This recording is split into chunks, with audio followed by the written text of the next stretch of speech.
जब आप ट्रेनिंग शुरू करते हैं, ये एक ग्राफ है, इसको समझो ग्राफ के थ्रू। मान लीजिए डे 1 में आपने ट्रेनिंग शुरू किया, ठीक है। वास्तव में डे 1 से जो आपने ट्रेनिंग शुरू किया, तो एक होता है हिडन प्रोग्रेस।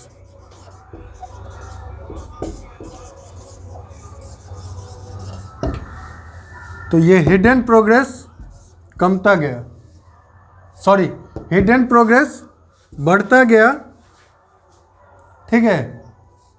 डे 1 से आपने ट्रेनिंग किया और हिडन प्रोग्रेस बढ़ता गया। हिडन प्रोग्रेस मतलब ये हुआ छिपा हुआ विकास, नहीं, वो विकास जो छिपा हुआ है, आपको दिख नहीं रहा है, हाँ। और आउटकम जो है, रिजल्ट्स, वो घटता गया। हम जो दौड़ रहे थे 5 मिनट 45 सेकंड में, वो दौड़ मेरा बढ़ गया, टाइम ज़्यादा लग गया, 6+ होने लगा। और जो हाई जंप हम कर रहे थे 5+, वो 4.5 पे आके अटक गया। अब सोचेंगे क्या हो गया, ये ऐसा हो जाता है, नहीं, यही क्या हो गया। इस समय क्या होता है, जो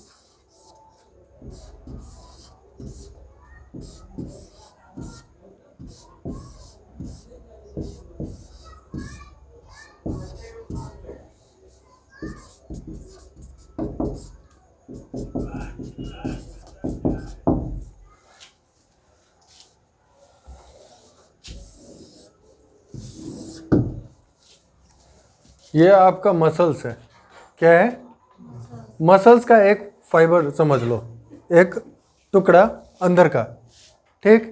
कमर सीधा करके बैठे। मसल्स में 2 फाइबर्स होते हैं बेसिकली, एक्टिन और मायोसिन। रिटर्न पास कर चुके हो, इसको याद नहीं रखना है, समझ लो। इन दोनों के बीच में स्पेस होता है, ठीक। ये एक्टिन और मायोसिन जो है ना, एक दूसरे से इंटर कॉन्ट्रैक्ट और रिलैक्स होता है।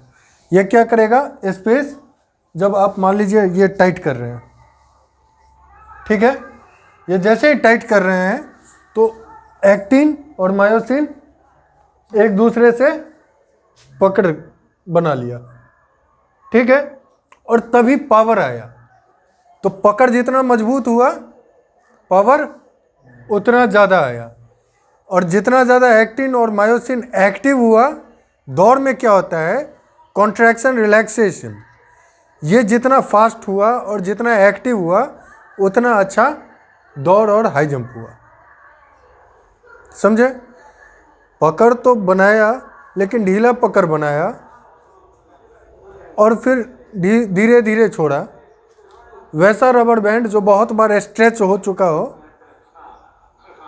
तो उसको आप एक बार जब ज़्यादा स्ट्रेच करोगे तो धीरे धीरे धीरे धीरे रिलैक्स होगा।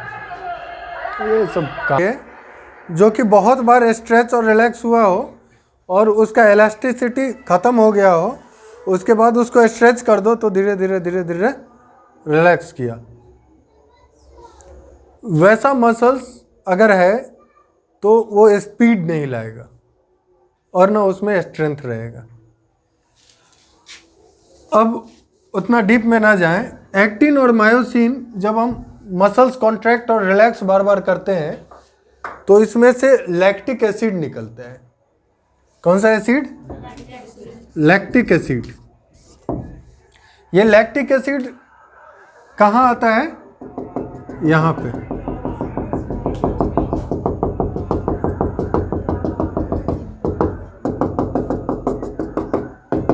यहाँ पे लैक्टिक एसिड जो आ गया, ये लैक्टिक एसिड अगर बहुत ज़्यादा बढ़ गया तो मसल्स को कॉन्ट्रैक्ट और रिलैक्स होने में दिक्कत होगा दिक्कत।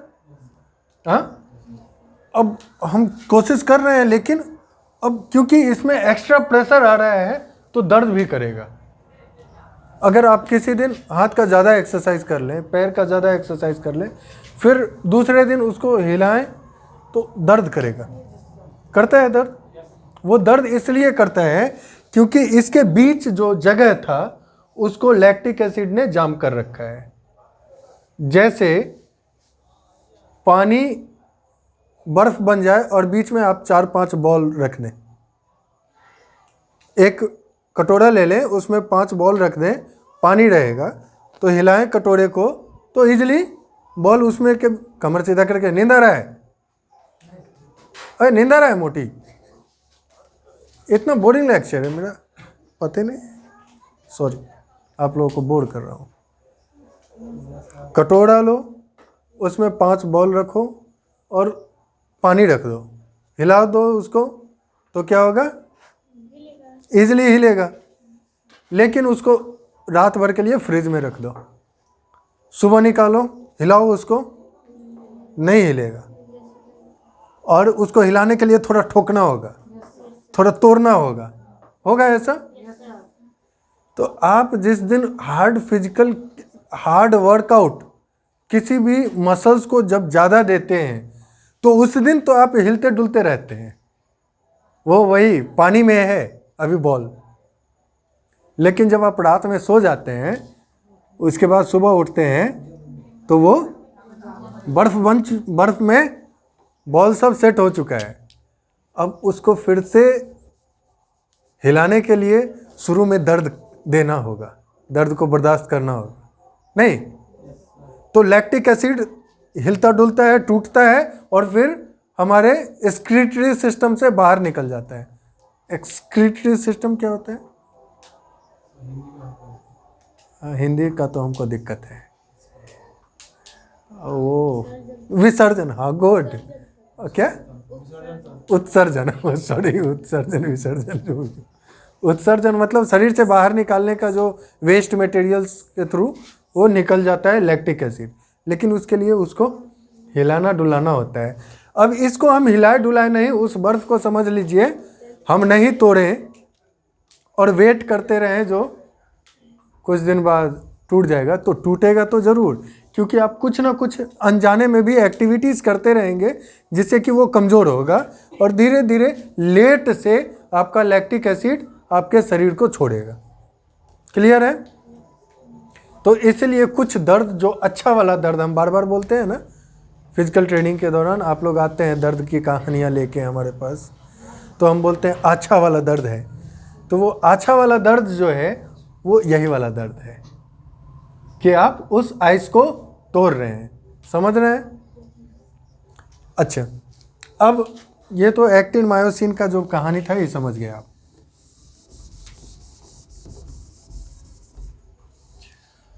अब आपका ट्रेनिंग इफेक्टिव कैसे होगा? क्या हुआ? क्या? अच्छा चलो, ये जब हम शुरू करते हैं ट्रेनिंग तो प्रोग्रेस हो रहा है, हिडन प्रोग्रेस, वही ओरिजिनल प्रोग्रेस है, ये चीज़ ध्यान रखें। प्रोग्रेस होता जा रहा है 4, 5, 6, 7वां दिन तक हाँ सब चीज़ फ्री हो गया। अब अच्छा से हम लोग वर्कआउट करने लगे, सब चीज़ ठीक है।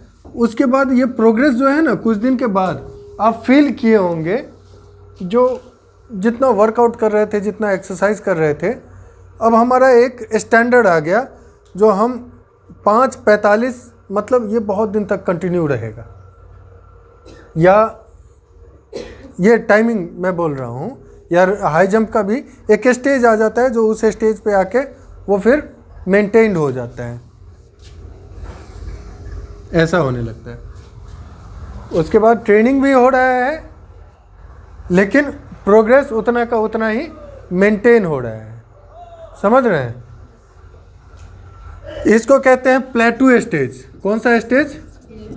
प्लेटू स्टेज। प्लेटू मतलब जानते हैं? पहाड़ियों में आप देखते होंगे खेती जो लोग करते हैं वो प्लेटू स्टाइल खेती होता है, नहीं सीढ़ी नुमा, इसको प्लेटू स्टेज कहते हैं, ठीक है? यही स्टेज आता है हमारे शरीर में भी, ये लगभग आपका 1 महीने के ट्रेनिंग के बाद। अब डिपेंड करता है जो ट्रेनिंग प्रोग्राम कैसा है। ये प्लेटू स्टेज, अगर नींद आ रहा है तो बाहर जाओ, अगर बकवास लग रहा है मेरा बात तो बाहर जा सकते हो, जिसको भी लग रहा है।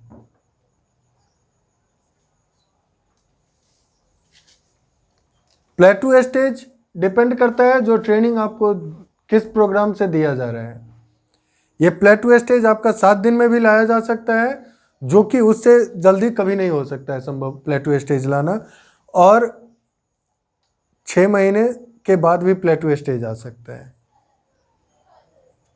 ठीक है, क्या प्लेटू स्टेज से अब देखना है जो क्या प्लेटू स्टेज से काम चल जाएगा?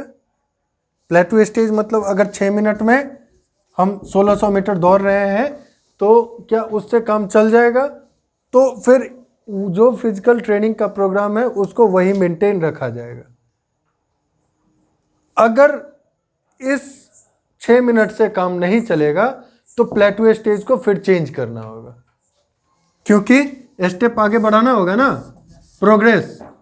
तो फिर यहाँ से प्रोग्रेस का ग्राफ ऊपर करना होगा और फिर प्लेटू स्टेज लाना होगा। ठीक है, अब ये ग्राफ ऊपर करने के लिए क्या होगा, यहाँ से जब ग्राफ ऊपर करना होगा तो फिर आपका जो आउटकम है, जो रिजल्ट है, जो यहाँ पे जितना था उससे कम जाएगा, अब यहाँ से कमना शुरू हो जाएगा, क्योंकि अब एक्स्ट्रा वर्कआउट आपको कराया गया। अब एक्स्ट्रा लैक्टिक एसिड जमने लगे शरीर में।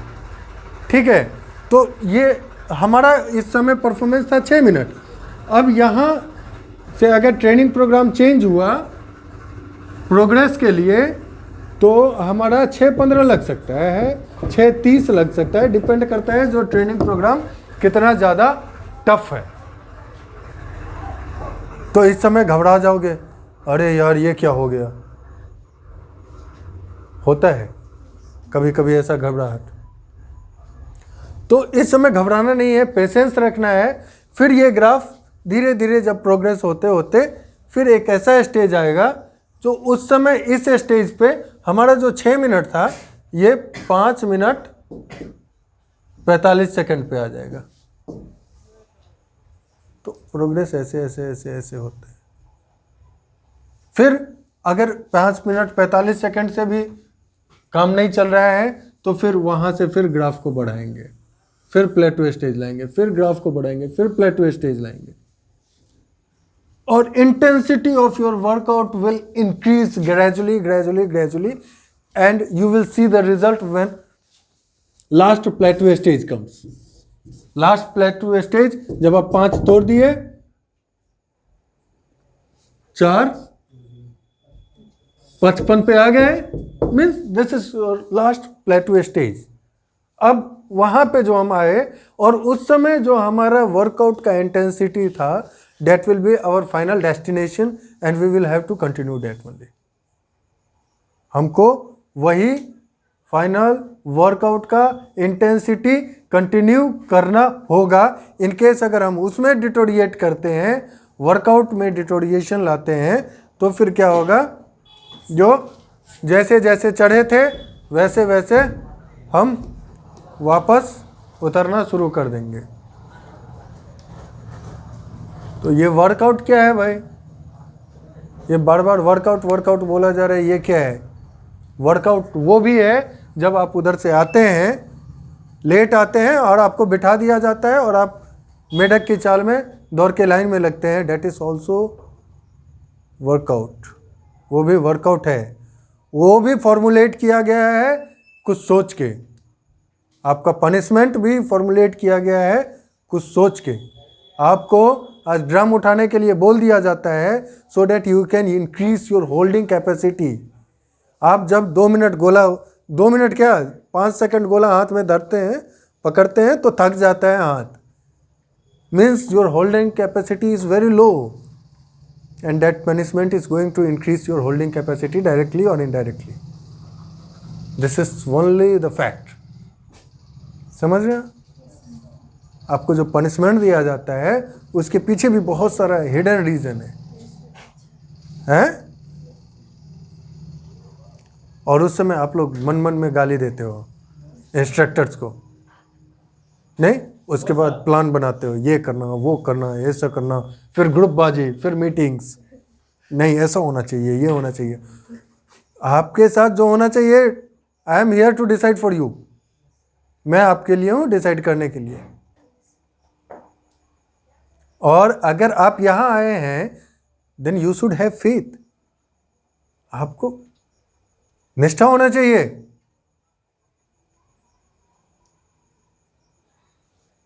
श्रद्धावान लभते ज्ञानम, श्रद्धा नहीं रहेगा, चाहे वो किताब का ज्ञान हो, चाहे वो कहीं और का ज्ञान हो, प्रोग्रेस वैसा ही रहेगा।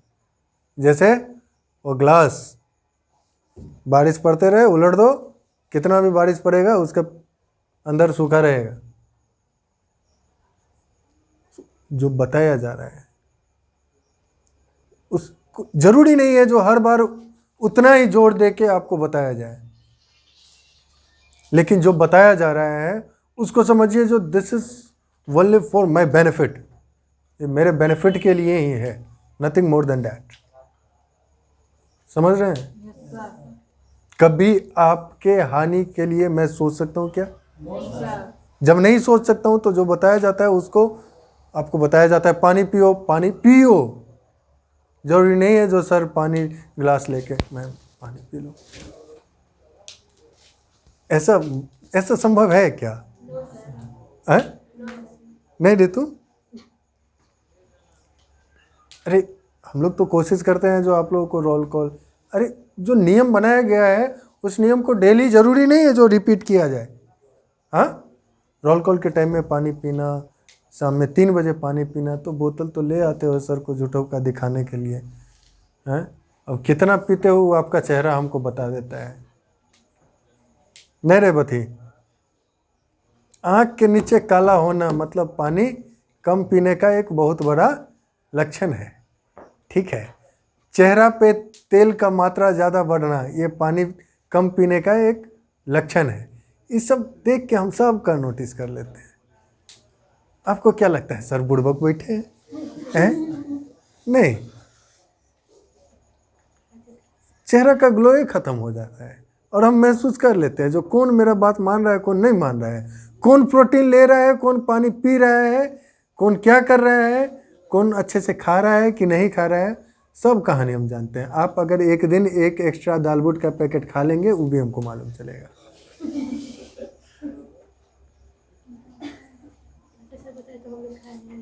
अच्छा पूछिए तो जरूर खाइए। ठीक है, सब पता चलता है। आज से नहीं, फिजिकल के सेक्टर में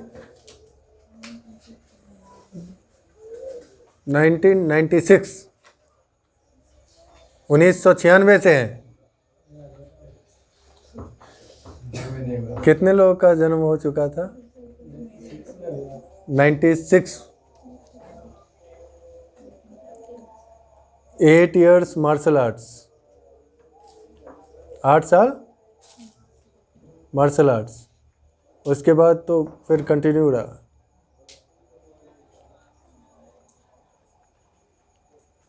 मेरे से ट्रेंड बच्चे 7 बच्चे राष्ट्रपति पुरस्कार ले चुके हैं, ठीक है? मुझे दिखावा पसंद नहीं है, इसलिए आज तक जूता नहीं है। ठीक है ना? तो जरूरी नहीं है हर चीज दिखे, मेन जितना आपको जरूरी है उतना ही दिखे, नहीं? इसलिए आराम से अच्छे से हर बात को मानते हुए ट्रेनिंग करते रहें। हाँ? कहाँ दर्द हो गया? वो ड्रम उठाई थी तब से गैस बन गया क्या? सांस अंदर लो।